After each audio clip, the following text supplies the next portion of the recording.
नमस्कार दोस्तों, आइए सुनते हैं भीष्म साहनी की कहानी खून का रिश्ता। खाट की पाटी पर बैठा चाचा मंगलसेन हाथ में चिलम थामे सपने देख रहा था। उसने देखा कि वह समधियों के घर बैठा है और वीरजी की सगाई हो रही है। दूध पीते हुए कभी बादाम की गिरी मुंह में जाती है, कभी पिस्ते की। बाबूजी पास खरे समधियों से उसका परिचय करा रहे हैं। यह मेरा चचाजाद छोटा भाई है, मंगलसेन। समधी मंगलसेन के चारों ओर घूम रहे हैं। उनमें से एक झुककर बड़े आग्रह से पूछता है, और दूध लाऊं? चाचा जी, थोड़ा सा और। अच्छा, ले आओ। आधा गिलास, मंगलसेन कहता है, और तर्जनी से गिलास के तल में से शक्कर निकाल निकाल कर चाटने लगता है। मंगलसेन ने जीभ का चटखरा लिया और सिर हिलाया। तंबाकू की करवाहट से भरे मुंह में भी मिठास आ गई, मगर स्वप्न भंग हो गया। हल्की सी झुरझुरी मंगलसेन के सारे बदन में दौड़ गई और मन सगाई पर जाने के लिए ललक उठा। यह स्वप्नों की बात नहीं थी, आज सचमुच भतीजे की सगाई का दिन था। बस थोड़ी देर बाद ही सगे संबंधी घर आने लगेंगे। बाजा बजेगा, फिर आगे आगे बाबूजी, पीछे पीछे मंगलसेन और घर के अन्य संबंधी। सभी सड़क पर चलते हुए समधियों के घर जाएंगे। मंगलसेन के लिए खाट पर बैठना असंभव हो गया। बदन में खून तो छटांग भर था, मगर ऐसा उछलने लगा था कि बैठने नहीं देता था। उसी वक्त कोठरी में संतू आ पहुंचा और खाट पर बैठकर मंगलसेन के हाथ में से चिलम लेते हुए बोला, तुम्हें सगाई पर नहीं ले जाएंगे चाचा। चाचा मंगलसेन के बदन में सिर से पांव तक लर्जिश हुई, पर यह सोचकर कि संतू खिलवाड़ कर रहा है, बोला, बड़ों के साथ मजाक नहीं किया करते। कई बार कहा है, मुझे नहीं ले जाएंगे तो क्या तुम्हें ले जाएंगे? किसी को भी नहीं ले जाएंगे। तो क्या तुम्हें ले जाएंगे? किसी को भी नहीं ले जाएंगे। वीरजी कहते हैं, सगाई डलवाने सिर्फ बाबूजी जाएंगे और कोई नहीं जाएगा। वीरजी आए हैं। चाचा मंगलसेन के बदन में फिर लर्जिश हुई और दिल धक धक करने लगा। संतू घर का पुराना नौकर था, क्या मालूम ठीक ही कहता हो। ऊपर चलो, सब लोग खाना खा रहे हैं। संतू ने चिलम के 2 कश लगाए, फिर चिलम को ताक पर रखा और बाहर जाने लगा। दरवाजे के पास पहुंचकर उसने फिर एक बार घूमकर हंसते हुए कहा, तुम्हें नहीं ले जाएंगे चाचा, लगा लो शर्त। 2-2 रुपए की शर्त लगती है। सब बकबक नहीं कर, जा अपना काम देख। ऊपर रसोई घर में सचमुच बहस चल रही थी। संतू ने गलत नहीं कहा था। रसोई घर में एक तरफ दीवार के साथ पीठ लगाए बाबूजी बैठे खाना खा रहे थे। चौके के ऐन बीच में वीरजी और मनोरमा भाई बहन एक साथ एक ही थाली में खाना खा रहे थे। मां जी चूल्हे के सामने बैठी पराठे सेंक रही थी। मां बेटे को समझा रही थी, यही मौके खुशी के होते हैं बेटा, कोई पैसे का भूखा नहीं होता। अकेले तुम्हारे पिताजी सगाई डलवाने जाएंगे तो समधी भी इसे अपना अपमान समझेंगे। मैंने कह दिया, मां, मेरी सगाई 1.25 रुपए में होगी और केवल बाबूजी सगाई डलवाने जाएंगे। जो मंजूर नहीं हो तो अभी से बस बस आगे कुछ मत कहना, मां ने झट टोकते हुए कहा। फिर क्षुब्ध होकर बोली, जो तुम्हारे मन में आए करो। आजकल कौन किसी की सुनता है। छोटा सा परिवार और इसमें भी कभी कोई काम ढंग से नहीं हुआ। मुझे तो पहले ही मालूम था तुम अपनी करोगे। अपनी क्यों करेगा, मैं कान खींचकर इसे मनवा लूंगा, बाबूजी ने बेटे की ओर देखते हुए बड़े दुलार से कहा। पर वीरजी खींच उठे, क्या आप खुद नहीं कहा करते थे कि ब्याह शादियों पर पैसे बर्बाद नहीं करने चाहिए? अब अपने बेटे की सगाई का वक्त आया तो सिद्धांत ताक पर रख दिए।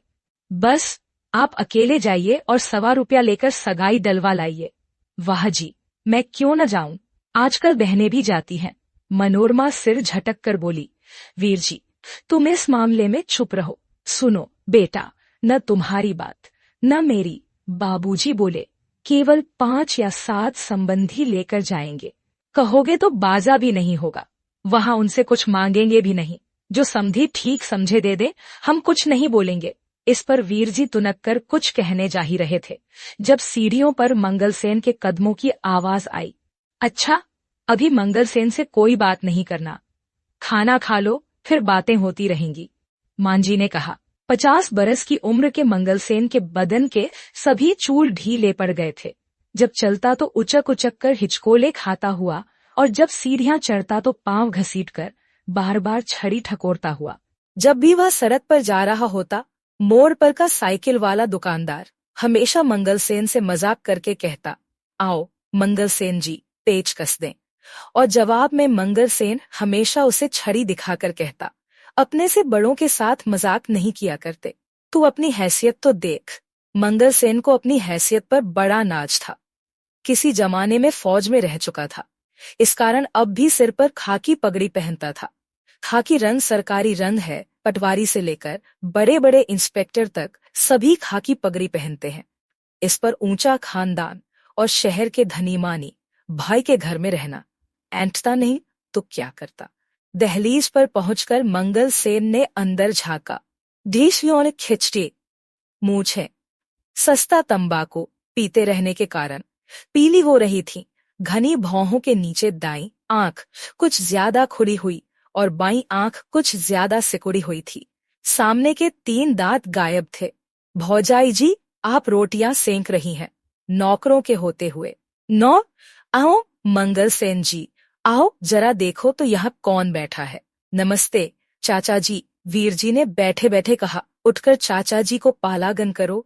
बेटा, तुम्हें इतनी भी अक्ल नहीं है, बाबूजी ने बेटे को झिड़क कर कहा। वीर जी उठ खड़े हुए और झुककर चाचा जी को पालागन किया। चाचा जी झेंप गए।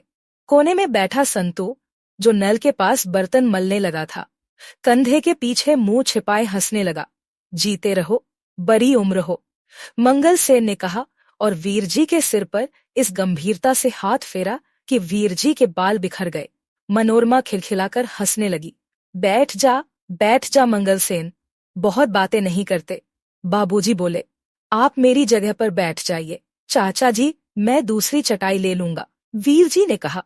2 मिनट खड़ा रहेगा तो मंगलसेन की टांगें नहीं टूट जाएंगी। बाबूजी बोले, यह खुद भी चटाई पकड़ सकता है। जाओ मंगलसेन, जरा टांगे हिलाओ और अपने लिए चटाई उठा लाओ। मांझी ने दांत तले होंठ दबाया और घूर घूर कर बाबूजी की ओर देखने लगी। नौकरों के सामने तो मंगलसेन के साथ इस तरह रुखाई से नहीं बोलना चाहिए। आखिर तो खून का रिश्ता है, कुछ लिहाज करना चाहिए। मंगलसेन छज्जे पर से चटाई उठाने गया। दरवाजे के पास पहुंचकर नौकर की पीठ के पीछे से गुजरने लगा तो संतू ने हंसकर कहा, वहां नहीं है चाचा जी, मैं देता हूँ, ठहरो, एक ही बर्तन रह गया है, मलकर उठता हूँ। संतू निश्चिंत बैठा, कंधों के बीच सिर झुकाए बर्तन मलता रहा।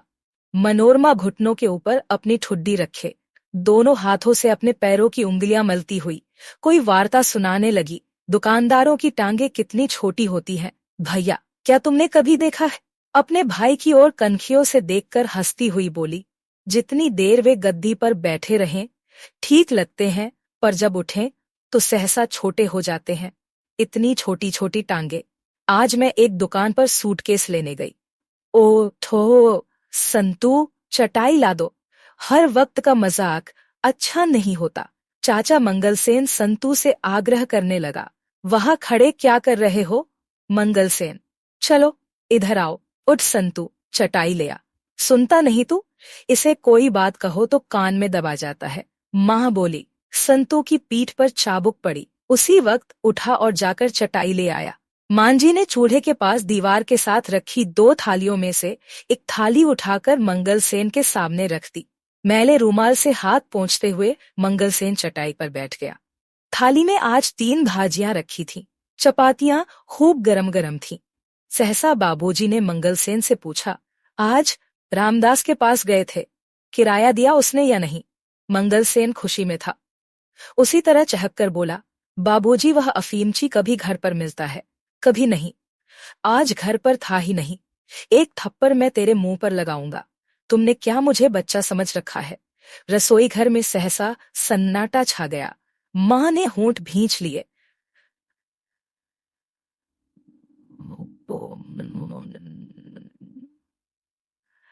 मंगलसेन, उसका दायां गाल हिलने सा लगा, जैसे चपत पड़ने पर सचमुच हिलने लगता है।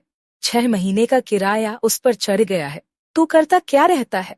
नुक्कड़ में बैये संतू के भी हाथ बर्तनों को मलते मलते रुक गए। भाई बहन फर्श की ओर देखने लगे। हाय बेचारा, मनोरमा ने मन ही मन कहा और अपने पैरों की उंगलियों की ओर देखने लगी। वीरजी का खून खौल उठा।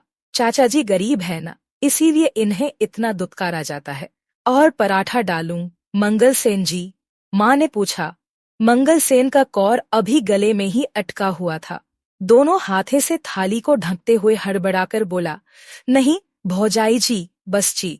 जब मेरे यहाँ रहते यह हाल है, तो जब मैं कभी बाहर जाऊंगा तो क्या हाल होगा। मैं चाहता हूँ तू कुछ सीख जाएगा और किराए का सारा काम संभाल ले। मगर 6 महीने तुझे यहाँ आए हो गए, तूने कुछ नहीं सीखा। इस वाक्य को सुनकर मंगल सेन के सर्द लहू में थोड़ी सी हरारत आई। मैं आज ही किराया ले आऊंगा बाबूजी।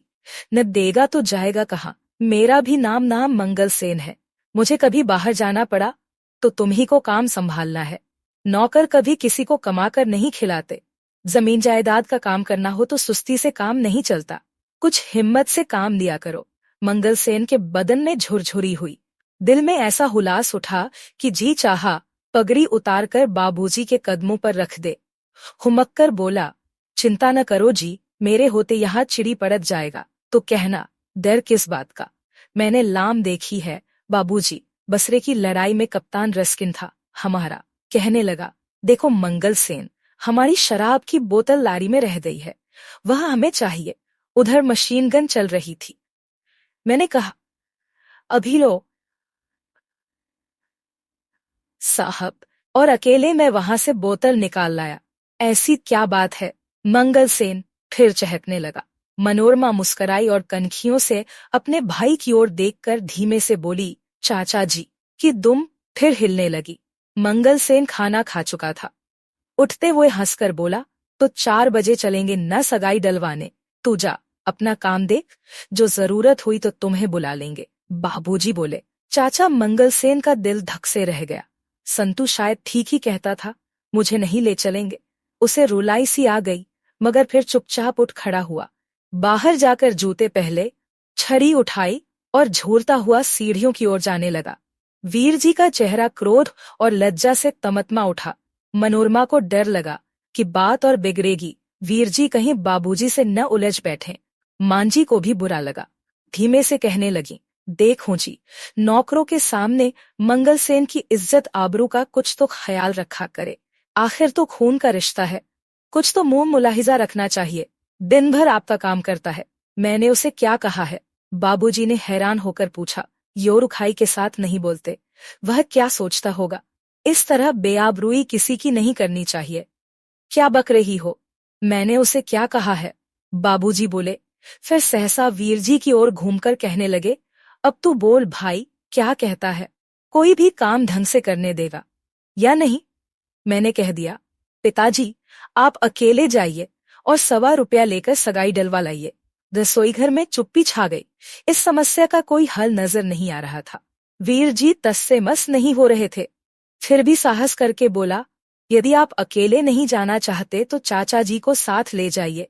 बस 2 जने चले जाएं। कौन से चाचा को? मांझी ने पूछा। चाचा मंगल सेन को। कोने में बैठे संतू ने भी हैरान होकर सिर उठाया। माँ झट से बोली, हाय हाय बेटा, शुभ शुभ बोलो। अपने रईस भाइयों को छोड़कर इस मरदूत को साथ ले जाएं, सारा शहर थू थू करेगा। मांझी, अभी तो आप कह रही थी खून का रिश्ता है। किधर गया खून का रिश्ता? चाचा जी गरीब हैं, इसीलिए।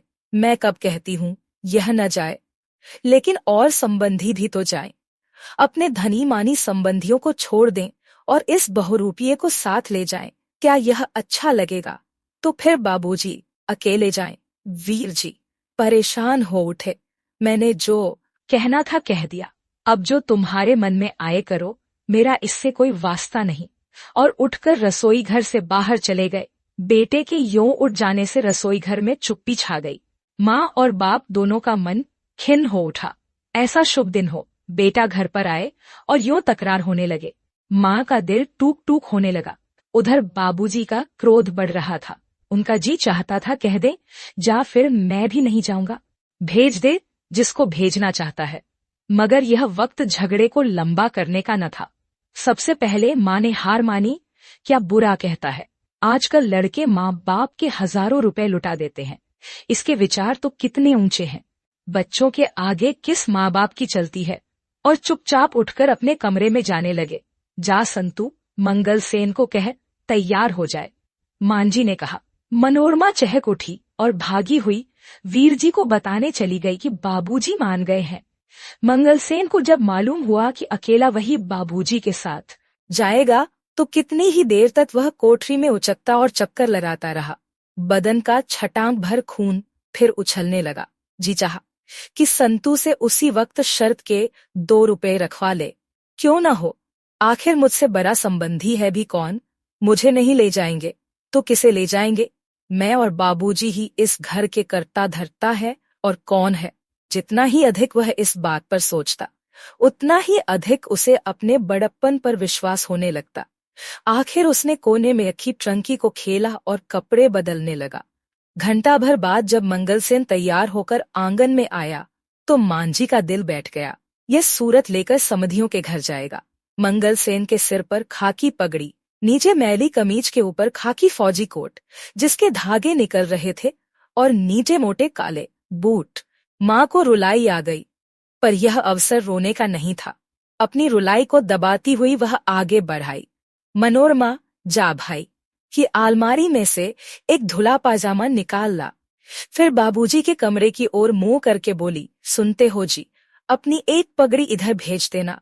मंगलसेन के पास ढंग की पगड़ी नहीं है। मंगलसेन का कायाकल्प होने लगा। मनोरमा पाजामा ले आई। संतू बूट पालिश करने लगा। आंगन के ऐन बीचों बीच एक कुर्सी पर मंगलसेन को बिठा दिया गया और परिवार के लोग उसके आसपास भाग दौड़ करने लगे। कहीं से मनोरमा की 2 सहेलियां भी आ पहुंची थीं। मंगलसेन पहले से भी छोटा लग रहा था। नंगा सिर, दोनों हाथ घुटनों के बीच जोड़े वह आगे की ओर झुककर बैठा था। बार बार उसे रोमांच हो रहा था। मंगलसेन का स्वप्न सचमुच साकार हो उठा। समधियों के घर में उसकी वह आव भगत हुई कि देखते बनता था। मंगलसेन आराम कुर्सी पर बैठा था और पीछे एक आदमी खड़ा पंखा झल रहा था। समधी आगे पीछे हाथ बांधे घूम रहे थे। एक आदमी ने सचमुच झुककर बड़े आग्रह से कहा, और दूध लाऊं चाचा जी, थोड़ा सा और जवाब में मंगलसेन ने कहा, हाँ, आधा गिलास ले आओ। समधियों के घर की ऐसी सजधज थी कि मंगलसेन दंग रह गया और उसका सिर हवा में तैरने लगा। आवाज ऊंची करके बोला, लड़की कुछ पढ़ी लिखी भी है या नहीं? हमारा बेटा तो MA पास है जी। आपकी दया से लड़की ने इसी साल BA पास किया है। मंगलसेन ने छरी से फर्श को ठकोरा, फिर सिर हिलाकर बोला, घर का काम धंधा भी कुछ जानती है या सारा वक्त किताबें ही पढ़ती रहती है? जी, थोड़ा बहुत जानती है। थोड़ा बहुत क्योंती। आखिर सदाई डलवाने का वक्त आया। समधी बादामों से भरे कितने ही थाल लाकर बाबूजी और मंगलसेन के सामने रखने लगे। बाबूजी ने हाथ बांध दिए। मैं तो केवल 1 रुपया और 4 आने लूंगा। मेरा इन चीजों में विश्वास नहीं है। हमें अब पुरानी रस्मों को बदलना चाहिए। आप सलामत रहें, आप सलामत रहें। आपका 1.25 रुपया भी मेरे लिए 1.25 लाख के बराबर है। आपको किस चीज की कमी है लाला जी? पर हमारा दिल रखने के लिए ही कुछ स्वीकार कर लीजिए। बाबूजी मुस्कराए। नहीं महराज, आप मुझे मजबूर न करें। यह उसूल की बात है। मैं तो 1.25 रुपया लेकर जाऊंगा। आपका सितारा बुलंद रहे। आपकी बेटी हमारे घर आएगी तो साक्षात लक्ष्मी विराजेगी। मंगलसेन के लिए चुप रहना असंभव हो रहा था। हुमक कर बोला, एक बार कह जो दिया जी कि हम 1.25 रुपया ही लेंगे। आप बार बार तंग क्यों करते हैं? बेटी के पिता हंस दिए और पास खड़े अपने किसी संबंधी के कान में बोले, लड़के के चाचा है, दूर के घर में टिके हुए हैं। आखिर समधी अंदर से एक थाल ले आए जिस पर लाल रंग का रेशमी रुमाल बिछा था और बाबूजी के सामने रख दिया। बाबूजी की पगड़ी पहन ली तो बाबूजी ही बन बैठे हैं। लाइए, मुझे दीजिए। आपका काम पूरा हो गया। मांझी की दोनों बहनें जो इस बीच आ गई थीं, मांझी से गले मिल मिलकर बधाई देने लगी। आवाज सुनकर वीरजी भी जंगले पर आ खड़े हुए और नीचे आंगन का दृश्य देखने लगे। थाल पर रखे लाल रुमाल को देखते ही उनका रोम रोम पुलकित हो उठा। सहसा ही वह ससुराल की चीजों से गहरा लगाव महसूस करने लगे। इस रुमाल को जरूर प्रभा ने अपने हाथ से छुआ होगा। उनका जी चाहा कि रुमाल को हाथ में लेकर चूम ले। इस भेंट को देखकर उनका मन प्रभा से मिलने के लिए बेताब होने लगा। मांझी ने थाल पर से रूमाल उठाया। चमकती कटोरियां, चमकता थाल, बीच में रखे चम्मच। वीरजी को महसूस हुआ जैसे प्रभा ने अपने गोरे गोरे हाथों से इन चीजों को करीने से सजा कर रखा होगा। पानी पिलाओ। संतू, चाचा मंगल सेन ने आंगन में कुर्सी पर बैठते हुए टांग के ऊपर टांग रखकर संतू को आवाज लगाई। इतने में मांझी को याद आई 3 कटोरियां और 2 चम्मच। यह क्या हिसाब हुआ? क्या 3 चम्मच नहीं दिए समधियों ने? फिर बाबूजी के कमरे की ओर मुंह करके बोली, अजी सुनते हो? तुम भी कैसे हो? आज के दिन भी कोई अंदर जा बैठता है, क्या है? बाबूजी ने अंदर से ही पूछा। कुछ बताओ तो सही, समधियों ने क्या कुछ दिया है? बस थाल में जो कुछ है वही दिया है। तेरे बेटे ने मना जो कर दिया था। क्या 3 कटोरियां थीं और 2 चम्मच थे? नहीं तो चम्मच भी 3 थे। चम्मच तो यहाँ सिर्फ 2 रखे हैं। नहीं नहीं, ध्यान से देखो, जरूर 3 होंगे।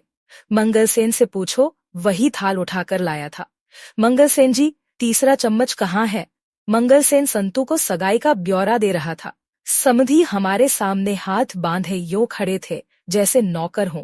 लड़की बड़ी सुशील है, बड़ी सलीके वाली है, BA पास है, सीना पिरोना भी जानती है। तो मंगलसेन जी, तीसरा चम्मच कहाँ है? कौन सा चम्मच? वही थाल में होगा। मंगलसेन ने लापरवाही से जवाब दिया, थाल में तो नहीं है। तो उन्होंने 2 ही चम्मच दिए होंगे। बाबूजी ने थाल लिया था। हमें बेवकूफ बना रहे हो। मंगलसेन जी, तुम्हारे भाई कह रहे हैं 3 चम्मच थे। इतने में बाबूजी की गरज सुनाई दी, इसीलिए मेरे साथ गए थे कि मच गवा आओगे। कुछ नहीं तो 5-5 रुपए का 1-1 चम्मच होगा। मंगलसेन ने उसी लापरवाही से कुर्सी पर से उठकर कहा, मैं अभी जाकर पूछ आता हूँ, इसमें क्या है?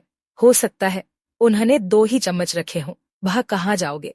बताओ, चम्मच कहाँ है? सारा वक्त तो थाल पर रूमाल रखा रहा। बाबूजी, थाल तो आपने लिया था, आपने चम्मच गिने नहीं थे। मेरे साथ चालाकी करता है। बज्जात, बता तीसरा चम्मच कहाँ है? मांझी चम्मच खो जाने पर विचलित हो उठी थी। बहनों की ओर घूमकर बोली, गिनी चुनी तो समधियों ने चीजें दी है, उनमें से भी अगर कुछ खो जाए तो बुरा तो आखिर लगता ही है। कैसा ढीठ आदमी है, सुन रहा है और कुछ बोलता नहीं। बाबूजी ने गरज कर कहा। चम्मच खो जाने पर अचानक वीरजी को बेहद गुस्सा आ गया। प्रभा ने चम्मच भेजा और वह उन तक पहुंच ही नहीं। प्रभा के प्रेम की पहली निशानी ही खो गई। वीरजी सहसा आवेश में आ गए। वीरजी ने आव देखा न ताव। मंगलसेन के पास जाकर उसे दोनों कंधों से पकड़कर झंझोर दिया। आपको इसीलिए भेजा था कि आप चीजें गवा आए। सभी चुप हो गए। सत्ता सा छा गया। वीरजी खिन्न से महसूस करने लगे कि मुझसे यह क्या भूल हो गई और झेंप कर वापस जाने लगे। तुम बीच में मत पड़ो बेटा, अगर चम्मच खो गया है तो तुम्हारी बला से। सबका धर्म अपने अपने साथ है। एक चम्मच से कोई अमीर नहीं बन जाएगा। जेब तो देखो इसकी, बाबूजी ने गरज कर कहा। मौसियां झेप गईं और पीछे हट गईं, पर मनोरमा से न रहा गया। झट आगे बढ़कर वह जेब देखने लगी। रसोई घर की दहलीज पर संतू हाथ में पानी का गिलास उठाए रुक गया और मंगलसेन की ओर देखने लगा। चाचा, मंगलसेन खड़ा, कभी एक का मुंह देख रहा था, कभी दूसरे का। वह कुछ कहना चाहता था, मगर मुंह से एक शब्द भी नहीं निकल रहा था। एक जेब में से मैला सा रूमाल निकला, फिर बीड़ियों की गड्डी, माचिस, छोटा सा पेंसिल का टुकड़ा। इस जेब में तो नहीं है, मनोरमा बोली और दूसरी जेब देखने लगी। मनोरमा एक एक चीज निकालती और अपनी सहेलियों को दिखा दिखाकर हंसती। दाईं जेब में कुछ खनका। मनोरमा चिल्ला उठी, कुछ खनका है, इसी जेब में है, चोर पकड़ा गया। तुमने सुना? मालती, जेब में टूटा हुआ चाकू रखा था, जो चाबियों के गुच्छे से लगकर खनका था।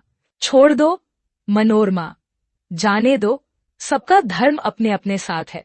आपसे चम्मच अच्छा नहीं है मंगल सेन जी, लेकिन यह सगाई की चीज थी। मंगल सेन की सांस फूलने लगी और टांगे कांपने लगी, लेकिन मुंह से एक शब्द भी नहीं निकल पा रहा था। दोनों कान खोलकर सुन ले मंगल सेन, बाबूजी ने गरज कर कहा, मैं तेरे से 5 रुपए चम्मच के ले लूंगा, इसमें मैं कोई लिहाज नहीं करूंगा। मंगल सेन खड़े खड़े गिर पड़ा। बधाई बहन जी। नीचे आंगन में से 3-4 स्त्रियों की आवाज एक साथ आ गई। मंगल सेन गिरा भी अजीब ढंग से, धम्म से जमीन पर जो पड़ा तो उकड़ू हो गया और पगड़ी उतरकर गले में आ गई। मनोरमा अपनी हंसी रोके न रोक सकी। देखो जी, कुछ तो ख्याल करो, गली मोहल्ला सुनता होगा, इतनी रुखाई से भी कोई बोलता है, मांझी ने कहा। फिर घबराकर संतू से कहने लगी, इधर आओ संतू, और इन्हें छज्जे पर लिटा आओ। वीर जी फिर खिन्न सा अनुभव करते हुए अपने कमरे में चले गए। मैंने जल्दबाजी की, मुझे बीच में नहीं पड़ना चाहिए था। इन्होंने चम्मच कहाँ चुराया होगा, जरूर कहीं गिर गया होगा। बाबूजी नीचे अपने कमरे में चले गए। शीघ्र ही घर में ढोलक बजने की आवाज आने लगी। मनोरमा और उसकी सहेलियां आंगन में कालीन बिछवाकर बैठ गईं। ढोलक की आवाज सुनकर पड़ोसी ने घर में बधाई देने आने लगी। एन उसी वक्त गली वाले दरवाजे के पास एक लड़का आ खड़ा हुआ। संकोचवश वह निश्चय नहीं कर पा रहा था कि अंदर जाएगा या वहीं खड़ा रहे। मनोरमा ने देखते ही पहचान लिया कि प्रभा का भाई वीरजी का साला है। भागी हुई उसके पास जा पहुंची और शरारत से उसके सिर पर हाथ फेरने लगी। आओ बेटा जी, अंदर आओ, तुम यहाँ पड़ोस में रहते हो ना? नहीं, मैं प्रभा का भाई हूँ। मिठाई खाओगे, मिठाई खाओगे, मनोरमा ने फिर शरारत से कहा और हंसने लगी। लड़का सकुचा गया। नहीं, मैं तो यह देने आया हूँ, उसने कहा और जैकेट की जेब में से एक चमकता सफेद चम्मच निकाला और मनोरमा के हाथ में देकर उन्हीं कदमों वापस लौट गया। हाय, चम्मच मिल गया, मांझी चम्मच मिल गया। पर मांझी संबंधियों से घिरी खड़ी थी। मनोरमा रुक गई और मां से नजरें मिलाने की कोशिश करते हुए हाथ ऊंचा करके चम्मच हिलाने लगी। चम्मच को कभी नाक पर रखती, कभी हवा में हिलाती, कभी ऊंचा फेंक कर हाथ में पकड़ती, मगर मांझी कुछ समझ ही नहीं रही थी। छज्जे पर संतू ने मंगलसेन को खाट पर लिटाया और मुंह पर पानी का छींटा देते हुए बोला, तुम शर्त जीत गए, बस तनख्वाह मिलने पर 2 रुपए नकद तुम्हारी हथेली पर रख दूंगा। तो दोस्तों, अभी आप सुन रहे द भीष्म साहनी की लिखी कहानी खून का रिश्ता। कहानी अच्छी लगी है तो आप इसे लाइक और चैनल को सब्सक्राइब जरूर करें।